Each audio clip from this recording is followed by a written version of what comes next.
If you've been following the news recently, you know that getting into space is a tricky business, even with half a century of experience and plenty of advanced technology helping us out. But in the early days of spaceflight, it was a lot harder. In fact, the paths of many of those first missions were calculated entirely by hand, by people like Katherine Johnson, a mathematician who helped plan the missions that sent the first Americans into space and then into orbit, and finally to the moon. Johnson was born in White Sulphur Springs, West Virginia in 1918, and excellent student who's especially good at math, she was ready for high school at the age of 10. But in White Sulphur Springs, African-American students couldn't attend high school, so the family moved to another part of the state, to a town called Institute. There, she and her siblings continued their education, though her father remained in their original hometown to work. When Johnson started college at 15, one of her professors recognized her math skills and encouraged her to pursue the subject. The professor created a course in analytic geometry, the study of shapes using coordinates, just for her. She became known for asking lots of questions in class. Not because she didn't understand,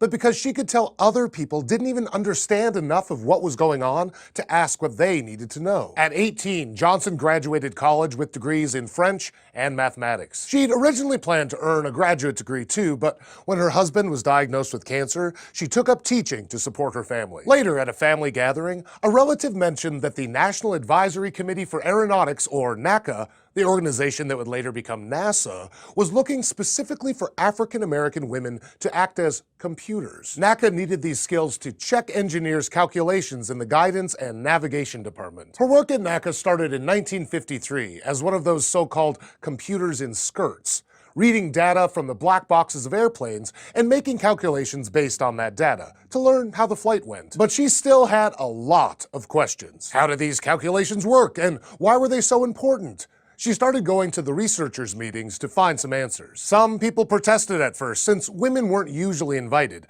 but Johnson pointed out that there was no rule against it and was allowed to stay. When the all-male flight mechanics branch, which studied how airplanes fly, needed extra help, Johnson was selected because of her knowledge of analytic geometry. At first, it was meant to be just a temporary transfer, but her skills proved valuable, and she remained on the team until she moved to the spacecraft control branch, which was responsible for designing space missions and calculating trajectories. One of those missions was Freedom 7, Alan Shepard's flight that made him the first American in space. The goal was just to get him to space and back, a simple-looking parabolic arc, but there were lots of factors to consider. NASA told Johnson where they wanted Shepard to land, and she worked backward from there. She had to take into account things like how high they wanted the capsule to go and the burnout conditions. That is, the velocity and position of the rocket when the fuel ran out and it entered freefall back to Earth. Shepard's spaceflight lasted 15 minutes and 22 seconds and traveled 486 kilometers from its launch point. And thanks to Johnson's calculations, he splashed down right on target in the Atlantic Ocean,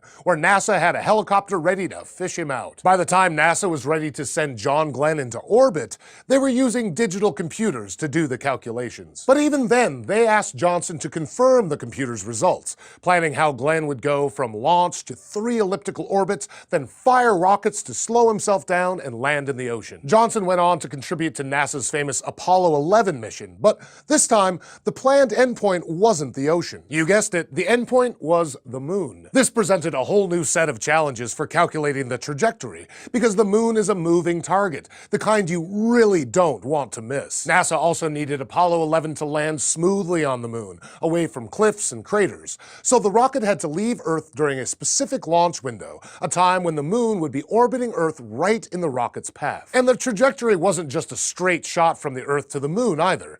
NASA's computers, and again Johnson, had to factor in the moon's gravitation and plan for the rocket's path to be skewed by it. With Johnson's calculations to back them up, the mission was launched, and on July 20th, 1969, Neil Armstrong took those first steps on the moon. Johnson retired from NASA in 1986, and while she no longer calculates altitudes, burnout velocities, or launch windows, she hasn't stopped counting. August 26th is her 97th birthday.